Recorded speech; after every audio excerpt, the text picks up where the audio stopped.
Partagez vos observations avec Benoît Dutrisac par courriel. dutrisac@commercialcube.radio. Sophie Durocher est avec nous. Elle va être avec vous dans 9 minutes. 9 minutes. Écoute, c'est extrêmement intéressant ce qui s'est passé au Met Gala. Il paraît que t'as écouté ça avec ta fille? Ma fille de 15 ans. Avec une de tes filles. Toi, t'as deux filles. J'ai 2 filles. T'en as une fille plus vieille puis une Non, plus j'ai jeune. une femme, une fille. J'ai une femme puis une 2 adolescente. Filles. Non, mais ma fille, ma plus vieille, a 31 ans. 31, 32, 32. On s'éloigne du sujet, Benoît. 33? Donc, t'as une conjointe et t'as 2 filles, dont une est une femme accomplie et l'autre est toute jeune. D'accord. Donc, c'est avec la toute jeune que tu... Oh, une étape à la fois, on va y arriver. Elle a 15 ans. Ben, c'est jeune, 15 ans. Ben non. 5 pieds 8 seulement. Ah, seulement. L'autre. Donc, le Met Gala. On a regardé ça ensemble. Vous avez regardé ça ensemble. Alors, je trouve ça très amusant que tu aies regardé ça avec ta fille, en effet. Alors... Pourquoi? Ben non, mais je trouve ça très bien. Ben, ça me permet d'introduire mon sujet qu'à un moment donné, je vais finir par parler d'eux. T'as le temps, regarde, J'ai le temps? OK. T'as du temps aujourd'hui. Alors, moi, je suis fascinée par le personnage de Pamela Anderson. Évidemment, tout le monde se souvient de Pamela Anderson dans le temps où elle n'était qu'un maillot de bain rouge avec 2 occupants.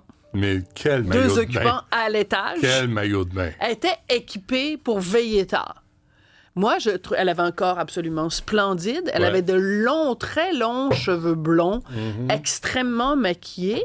Donc, elle jouait dans cette grande série intellectuelle qui s'appelait Baywatch. Et là, donc, les gens, à l'époque, la critiquaient. Parce que, évidemment, si t'es une femme et que t'as des seins volumineux et que t'es très maquillée, t'es forcément une triple idiote, hein, évidemment. Donc là, les gens disaient, elle est toute refaite, elle est ci, puis elle est ça, puis elle est trop maquillée, puis c'est une bimbo, puis c'est une ci, puis ça. Montre-la dedans encore, Jean-Philippe. Juste pour être sûr. Pour vérifier. Voilà. Non. OK, ça, c'est Pamela Anderson. Pourquoi jeune, teinte en blond. En tout cas, c'est une fausse blonde, puis tout ça. En tout cas, je suis pas allée vérifier dans les différents endroits, mais tu sais, ses sourcils sont foncés. Ouais. Et là, maintenant, elle a changé complètement de look, donc ça fait à peu près 2 ans qu'elle a annoncé qu'elle ne se maquillait plus, puis c'était vraiment pour promouvoir la santé naturelle, puis tout ça. Attends, c'est parce que t'arrives trop vite, Jean-Philippe. Attends, moi, je construis ma petite chronique, puis tout ça. Fait que là... Donc là, ça fait donc plusieurs années quand même qu'elle ne se maquille plus en public. Et c'est vrai que ça fait un choc. La première fois que tu la vois, tu ne la reconnais pas. C'est vrai. Quelqu'un que tu es habitué, pas juste à voir maquillée, mais à voir très maquillée. La première fois que tu la vois pas maquillée, c'est un choc. Bon. Alors là, ce qui s'est passé, c'est qu'au Met cette année, elle s'est présentée donc avec une robe assez amusante, une robe métallique. La mode, hein? Oui, tout à fait, c'est bien de le rappeler. Donc, Anna Wintour décide d'un thème, puis là, plein de monde viennent là et leur styliste personnel réinterprète le thème à leur façon. Alors là, on va regarder l'image de Pamela Anderson au Met cette année. Donc, pas maquillée. Elle ressemble à Mia Farrow. Oui, elle ressemble à Mia Farrow et elle a les cheveux très, très courts, une coupe un peu garçon, un peu Jeanne d'Arc. Tu sais, on a l'impression qu'elle a pris son bol à salade et se l'est mis sur la tête parce que son toupet est vraiment très haut. C'est pas la plus belle coupe de cheveux au monde. C'est un petit peu tout croche même. On a l'impression qu'elle fait ça à la rigueur avec ses ciseaux de cuisine. Peu importe. C'est que là, tout le monde... dans le milieu de la mode, puis les commentateurs disent « Coudon a donc ben l'air négligé ». Là, ce qu'on vient de voir, c'est un article de journal qui l'appelle « Frumpy ». Frumpy, c'est ça, c'est négligé, c'est un peu arrangé comme la chienne à Jacques, puis tout ça. Et donc, on va en débattre à l'émission tout à l'heure avec Alexandre Raoul du Réseau féministe québécois, puis Marie-Claude Lortie, qui est éditrice du journal Le Droit à Ottawa. C'est rendu que quand t'es une femme, tu ne t'en sors jamais. Si t'es belle, que tu prends soin de ton apparence, tu te fais critiquer comme étant quelqu'un de superficiel. Si tu joues la carte du naturel en te montrant tel que t'es, comme dans la chanson de Charlebois, tel que t'es, tel que t'es, tel que t'es. Dolores. Ben là, tu te fais critiquer en disant que t'as l'air négligé. Alors, avant qu'on se quitte, il nous reste peut-être un petit peu de temps. Ben oui. Je veux, il y a quelques années de ça, j'ai participé à un documentaire sur le végétarisme qui s'appelait « La face cachée de la viande ». Ça a été diffusé à TVA. Et dans le cadre de ce documentaire-là, j'ai interviewé Pamela Anderson. Puis là, je voulais te montrer les images parce qu'elle est évidemment hyper grimée, mais sais-tu quoi? La petite du Rocher Itou est pas mal grimée. On va regarder un petit extrait de ça, c'est très drôle.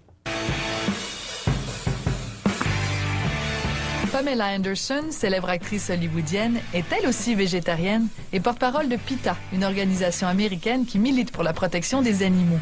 Nous l'avons rencontrée lors de son passage à Montréal, où elle faisait la promotion d'une nouvelle campagne de sensibilisation. What do you think are the biggest misconceptions about being a vegetarian? I think that even my mother, was worried about me being vegetarian when I was pregnant. I think that because I feel like, you're not getting everything that you need. And I said, Mom, do I look like I'm struggling? Do I look like I'm Alors, Pamela Anderson, pour tout le monde qui nous écoute à la radio, a vraiment des cheveux longs. Vraiment, on a l'impression qu'elle s'en va présenter la deuxième partie de son spectacle, comprends-tu? Et après la pause... On dirait qu'elle arrive de la plage.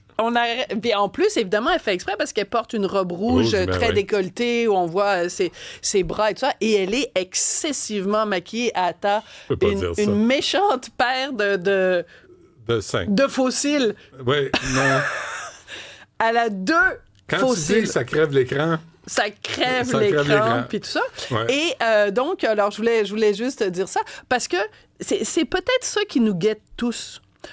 En vieillissant, Benoît, elle a 57 ans. Toutes.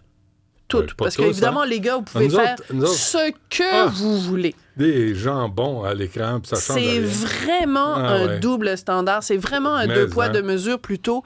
Donc, les femmes, même si on se dit...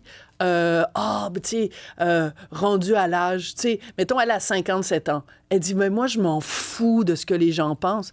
Hey! On n'a jamais ce luxe-là de dire vraiment, mais il y a une part on s'en aussi, fout de ce Sophie. que les gens pensent. Oui, non, d'abord, on s'en fout jamais de ce que les gens pensent. Ça, c'est faux. Tu penses qu'on s'en fout jamais à 100%? À 100%, c'est faux. Il y a des gens dont tu te fous parce que ça te concerne pas. Oui, mais les gens qui t'aiment, tu veux qu'ils te trouvent beau puis que t'es bon. Exactement. Puis tu le fais pour toi aussi, pour être bien. Martineau, tous les jours, il me dit que je suis la plus belle femme du monde. Tous les jours. Moi, je lui dis, à chaque fois, je lui dis, achète-toi des nouvelles lunettes, Martineau. Tu vois, ça, c'est plate. Pourquoi tu dis, merci, mon amour, t'es gentil, non, je lui dis pas ça. Je lui dis pas ça. Je lui dis, t'es super fin. Ben là, j'étais un peu enrhumée en ce moment. L'appel roule pas. The pen is not running for you, no pen for you today. Prochain appel sur l'appel. mais je trouve que c'est gentil, c'est beau. Mais les hommes, on doit aussi apprendre à dire à nos conjointes, qu'elles sont belles, qu'on les trouve belles. Mais moi, je passe mon temps aussi à dire à Martineau qu'il est beau. Tu sais, comme là, hier, c'était lundi matin, il a fait... t'es pas fin. Lundi matin, il a fait une photo pour... En tout cas, bref, je dirais pas, je vais le laisser révéler. Pour qui? Et là, je peux pas le dire. Envoie donc. Non. C'est pas grave, personne. Tu vas le savoir en novembre. Non, envoie donc, là. Ben pour procure bon, de toute façon, ça, voilà, bon. Et écoute, il est absolument splendidement habillé, splendidement photographié. Ouais. Pas en tout. Ah non, il l'a ajusté. Toi, me dire, même avec du Photoshop, ça donnerait rien. Je le sais. Un coup de poing dans un pâté à viande. Ah oui, je le sais. T'es fine avec moi, là. Non, mais c'est pas ça, c'est que tu dis des méchantes choses sur mon petit mari que j'aime. C'est pas des méchantes choses. Je lui dis à lui, je peux le dire dans son dos, je lui dis en pleine face. Ça change rien. Ah non, voyons. Okay. Alors donc, on va parler de cette attitude. Et sais-tu quoi? Ouais. On va en parler donc tout à l'heure avec Alexandre Raoul et donc Marie-Claude Lortie du droit. Oui. C'est que les femmes, parfois, sont les pires, celles qui jugent le plus durement. Entre vous? Entre nous. Ah oui, non, je le sais. Ouais. Hey, Sophie, on t'écoute dans quelques minutes. Merci à l'équipe, à Cybèle, à André, à Jean-Philippe, Jean-François, à Alexandre. Même Hugo, on le salue. Ah oui? Oui, on s'ennuie de lui quand il n'est pas là. Puis on se dit à demain, 11h.